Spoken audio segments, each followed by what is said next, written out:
there's a lot of things that could be on that list today. You've touched on a wide variety of topics that we're going to cover likely in this conversation.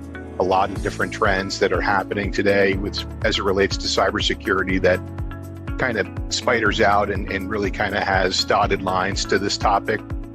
To start with, I could say that from a cybersecurity perspective, a lot of what's going on in the industry, especially around mid-market, is that breaches or attacks are getting much more sophisticated in nature. One of the first things that I'll mention is that what we're seeing a lot of in the industry is a lot of advanced attacks, persistent attacks. These are threats that are lingering in environments for a long period of time. They sit in the environment. They remain undetected for days, weeks, months, and in some cases even nearly a year or more. And they kind of slowly kind of fester and infiltrate and look at what's going on within the environment to see what they can see within the environment, what type of sensitive data may or may not exist, and then slowly but surely start to, exfiltrate data and, do what it is they intended to do, the bad act that they intended to do.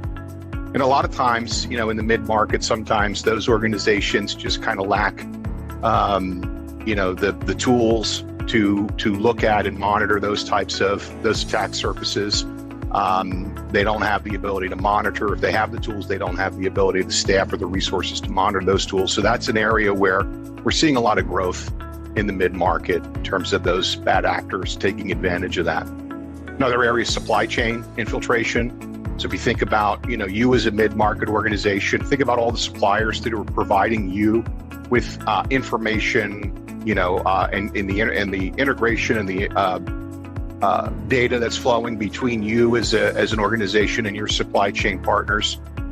What does that integration look like? How secure are those integration points? Continuing down the list, and then get into kind of traditional things like credential harvesting. So now you're looking at phishing campaigns, social engineering. These are kind of traditional attack surfaces that we're used to hearing. Emails coming into your inbox, trying to look for and obtain credentials. And these are things that, hopefully are being mitigated by cybersecurity awareness training, things like that. And then it goes on. Insider threats, whether it's on purpose or by accident, the human firewall is important, making sure that staff are trained. And again, mid-market organizations have the resources to keep their staff trained and up to speed on what's going on in the industry, what to look out for, what to make sure that they're following proper cyber hygiene, things like that. Then it's just IT governance, right? In terms of cyber, as it relates to cybersecurity, but also just from an IT governance standpoint, making sure that they're aligning their governance and their IT spend along with cybersecurity spend, making sure they're getting the right return on those investments, they're spending the dollars in the right areas, and they're employing the tools that we've talked about early on here, looking to see if they can mitigate some of these advanced threats, make sure that they have the ability to sustain the budget, sustain the resources and the bandwidth, and so on and so forth. Making sure that they're keeping aligned with the talent, making sure that their IT resources have the skill set to understand what's going on and keeping pace with the tools and what's going on in the industry, and maintaining certifications and understand that type of thing. So there's a whole wide variety of things that the mid-market needs to kind of stay ahead of. And some of it's kind of new that we're seeing in the industry, but some of it's table stakes. And then the list continues. Making sure we're not relying on some legacy systems. Oftentimes we see that in the mid-market. Organizations don't have the budget to sustain infrastructure. It's kind of that old adage where they're relying on older systems because they don't have an IT budget that allows them to keep pace with keeping up with current IT environments, and making sure they're patching and upgrading hardware and maintaining that.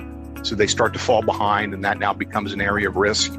And the last thing I'll mention is that's important across any organization, whether big or small, is that cybersecurity is not just an IT issue. It really is something that affects the entire organization. And that's a mindset change within an organization. They need to really be cognizant of that. And it starts with the leadership and it goes down all the way down to the individual employee. So those are things that, organizations need to keep in mind as they start to think about, risk and staying ahead of the curve as it relates to IT and cybersecurity.